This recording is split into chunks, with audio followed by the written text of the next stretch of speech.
Private lives, personal essays on the news of the world. And the news of our lives. The undergraduate who had been writing poems about killing people showed up for his appointment in my office carrying a black canvas backpack. He was slim and dark-haired, his mouth torqued into an uneasy smile. I had spoken several times about his violent ramblings to the campus police and to the university's Office of Mental Health. And this was what they came up with. I should invite the student to my office and calmly begin a conversation with the following question. Do you have a plan to harm yourself or anyone else? They didn't specify a course of action if the answer was yes. My office is small and square, with glass on 3 sides.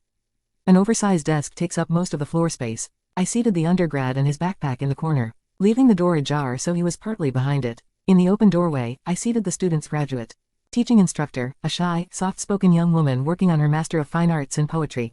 It was she who had reported to me, her faculty supervisor, that despite clear and repeated instructions, the undergrad was writing things that had nothing to do with class assignments.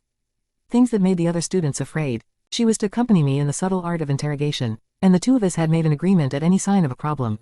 She was to sprint out of the office, assuming that I would be immediately behind her.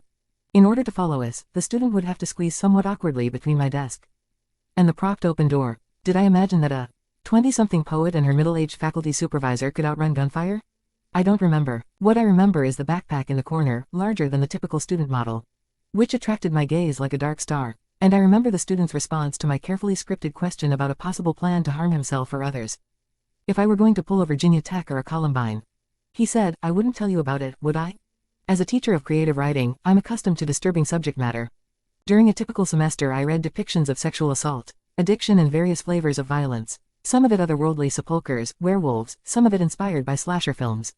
Undergrads often turn to creative writing classes in pursuit of catharsis, returning to their French or physics majors with a renewed appreciation for language but otherwise unharmed. And yet I had one colleague whose emotionally disturbed student had found out where he lived and taunted him with intimate, sinister messages, and another who saw her abusive student arrested only after he sent his threats through the mail.